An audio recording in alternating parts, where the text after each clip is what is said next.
আহসান হাবীবের শ্রেষ্ঠ কবিতা থেকে তার একটা কবিতা পড়ব। কবিতাটা প্রায় সবারই পড়া, সবারই পরিচিত। কবিতার নাম আমি কোনো আগন্তুক নই। আমি কোনো আগন্তুক নই, আসমান তারা সাক্ষী, সাক্ষী এই জমিনের ফুল।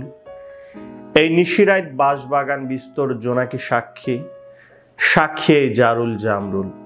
সাক্ষী পুবের পুকুর, তার ঝাঁকড়া ডুমুরের ডালে স্থির দৃষ্টি মাছরাঙা আমাকে চেনে।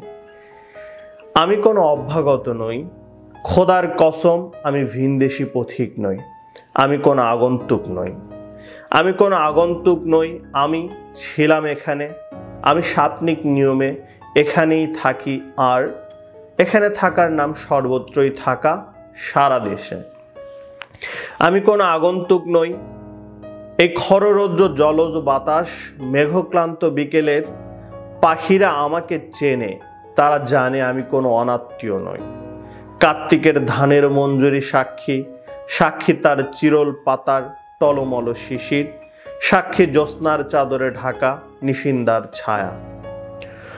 অকাল বার্ধক্যে নত কদমালি, তার ক্লান্ত চোখের আধার। আমি চিনি, আমি তার চিরচেনা স্বজন একজন। আমি জমিলার মার, শূন্য খাখা রান্নাঘর শুকনো থালা সব চিনি। সে আমাকে চেনে। হাত রাখো বৈঠাই লাঙ্গলে, দেখো আমার হাতের স্পর্শ লেগে আছে কেমন গভীর।